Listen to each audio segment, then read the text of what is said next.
Okay, so now we have the knowledge about Nash equilibrium. Now let's apply Nash equilibrium to solve a game that has some business implications. This is a game called Cournot competition. Okay, it's a classic example about game theory. Let's try to do it. So in 1838, the French economics Cournot, it introduced the following quantity competition between two retailers. So let's see the story. For each retailer or for each firm, they choose a production quantity, Qi, and that's going to be the decision variable of each quantity of each firm. And then the market clearing price for the total product for all the products will be the function of Q. Capital Q is Q1 plus Q2, and the formula is A minus Q. What does that mean? If there are more, if there are more items on the market, then they will be of less value. Okay, so if the two firms choose to produce more, then the market clearing price will become smaller. Okay, actually you immediately see this is something related to your homework 1, right? In homework 1 you have one company making the production decision, and now we have two companies. The unit production cost again is still C, and each firm wants to maximize its own profit. Here we post several questions that we want to ask for this particular problem. First, what will these two firms do? We want to predict the outcome, or we want to solve the game. And then we want to ask whether this outcome is satisfactory or whether it is efficient. And then we want to ask what is the difference between duopoly and monopoly. We probably want to compare the outcome in your homework 1 and log outcome here, so that we may highlight is there any efficiency loss for having duopoly, or is there anything good or bad with decentralization. So let's try to formulate and solve the game. There are two players. Each of them has an action space which is from 0 to infinity. That's a quantity to be chosen as the production quantity. Okay, that's a single number. And then they have their utility functions. For player 1, it depends on Q1 and Q2, right?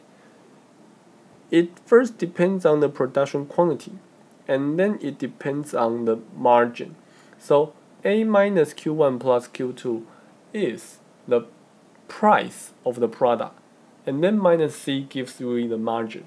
So Q1 times this is going to be the total profit earned by firm 1. Similarly, we have this for firm 2. The price is the same, but the quantity becomes Q2. And then once we have defined players, action spaces, and utility functions, we have defined, or we have formulated a game. Now let's solve it. Suppose Q1 star and Q2 star is a Nash equilibrium. Okay, then that Nash equilibrium must satisfy the condition that no one wants to unilaterally deviate. So how may we do that?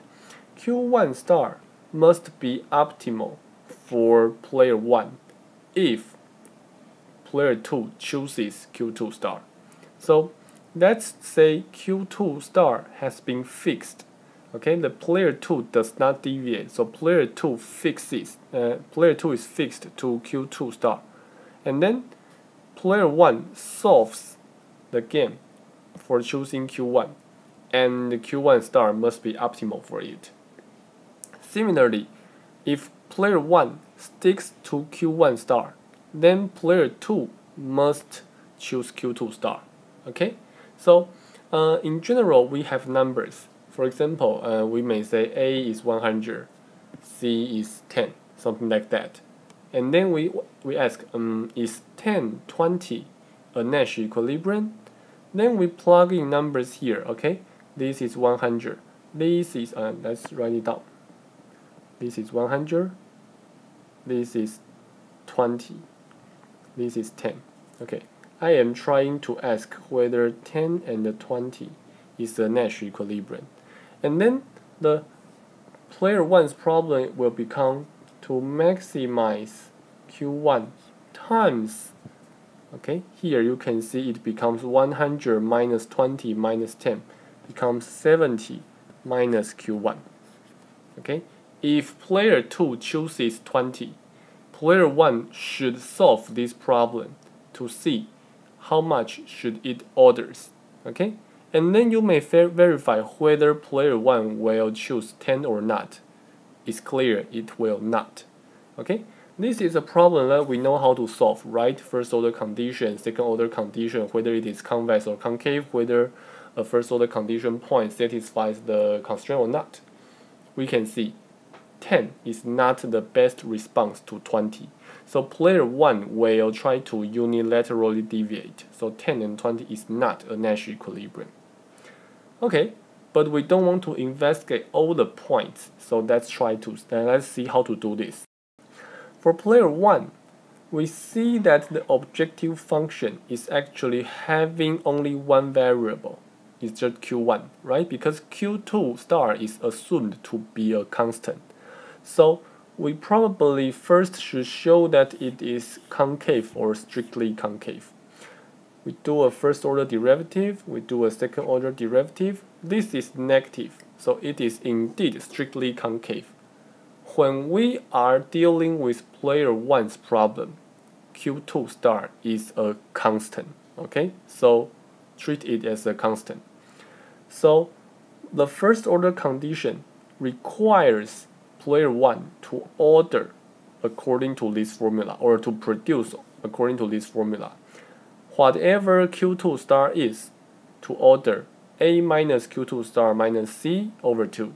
This is the player 1's optimal way to respond to player 2's quantity.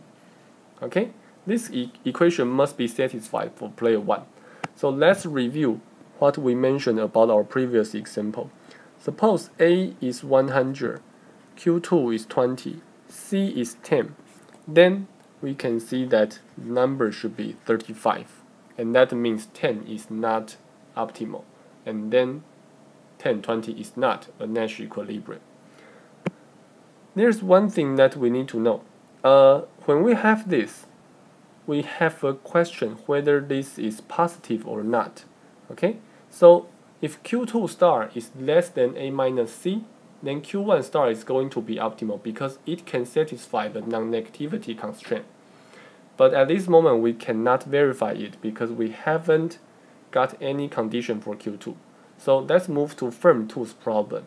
But firm 2's problem is just symmetric to firm 1's problem, right? So we have this immediately through the same process. So now we can say, if Q1 star and Q2 star is a Nash equilibrium, such that we have this condition, then this pair of quantities must satisfy these two things. Okay, these two equations. In the previous slides, they belong to the two optimal sets. In the previous slides, we say these two quantities must belong to the set of optimal solutions. And then, using our knowledge, we can say it's actually the two equations to be satisfied. We solve these two equations, okay, it's 2 by 2, and then we can see Q1 star and Q2 star should be A minus C over 3. Before we do anything, does this make sense? When A becomes larger, they produce more, reasonable. When C becomes larger, they produce less, reasonable. So at least intuitively, there is nothing wrong. And then because this satisfies the condition we need, this is indeed a Nash equilibrium. In some sense, we can show that this is the only point, the only profile that satisfies the two first order conditions. So it is the only it is the only Nash equilibrium, right? Because no other point can satisfy these two equations at the same time. So this is the unique optimal solution, the unique Nash equilibrium. Okay, so now we can do some more analysis. First, what is the price or the cost of decentralization? Suppose the two firms are integrated together.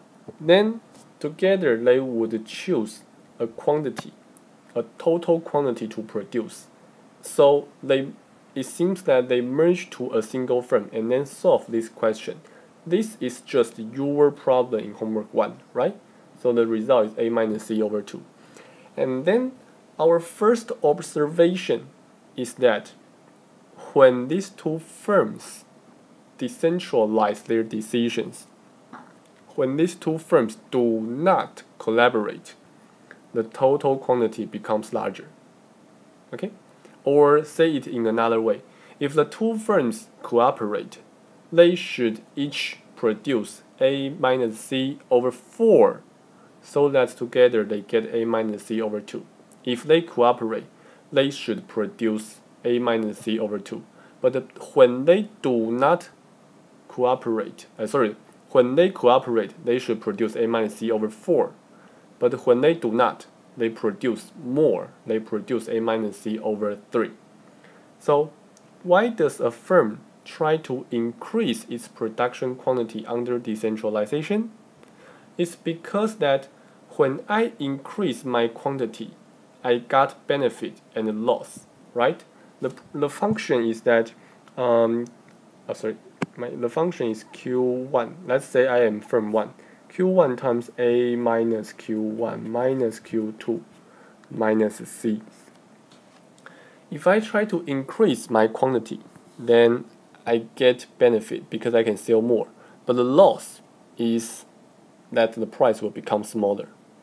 The interesting thing here is that the benefit is owned by myself, but the cost is shared for both firms. Okay? So you are at a situation that you may make a decision. There are benefits, there are loss, but the loss will be shared by everyone in your team, but the benefit is your own. Then naturally you become something like a free rider. And if you are only caring about yourself, you have some intention to increase your production quantity a little bit. That's why we see this. Okay? Our result confirms this intuition regarding free riders, and we can show you that indeed, when they do decentralization, no one will stay at A minus C over 4. They will increase their production quantity. And then we may try to quantify the loss of efficiency. So if the firms try to integrate, what's going to happen? That's our question. So under integration, the total quantity is A minus C over 2. Okay? And then this is the price. Altogether, they get this amount as a total profit. If they decentralize, then this is the quantity, right? The price will become A minus C over 3 because the total quantity becomes larger. So each firm is going to earn this amount. And then here we have two firms, right? So the total profit is A minus C squared times 2 divided by 9, which is smaller than the integrated profit. So we can say that pi c is greater than pi d1 plus pi d2.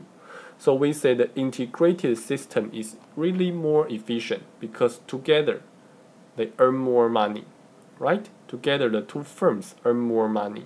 If they can cooperate and then do appropriate profit splitting, then both firms can earn more if they cooperate or collaborate, right? If they decentralize, each of them earn this. If they together and if they do things together, they earn this together, and then they share, for example, half-half, then each one can be better off.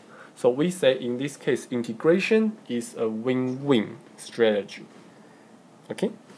However, under monopoly, the aggregate quantity is lower and the price is higher, right? The aggregate quantity, this one, is lower and the price is higher.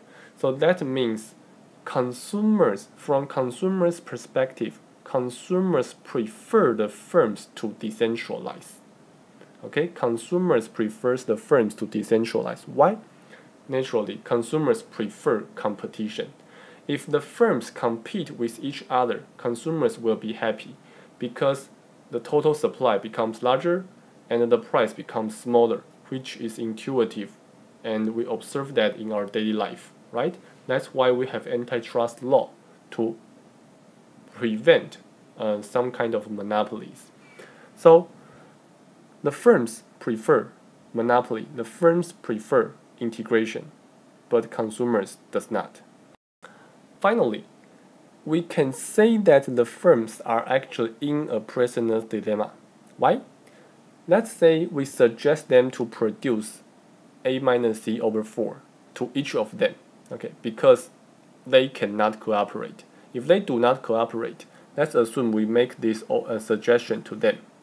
This is actually to maximize their profit, because with A minus C over 4, each of them is going to earn A minus C squared over 8, greater than the equilibrium outcome. But unfortunately, this is not a Nash equilibrium. If the other guy chooses A minus C over 4, okay, then according to my best response equation, I will not choose A minus C over 4. I will choose to increase my quantity, right? We have the incentive to increase my quantity.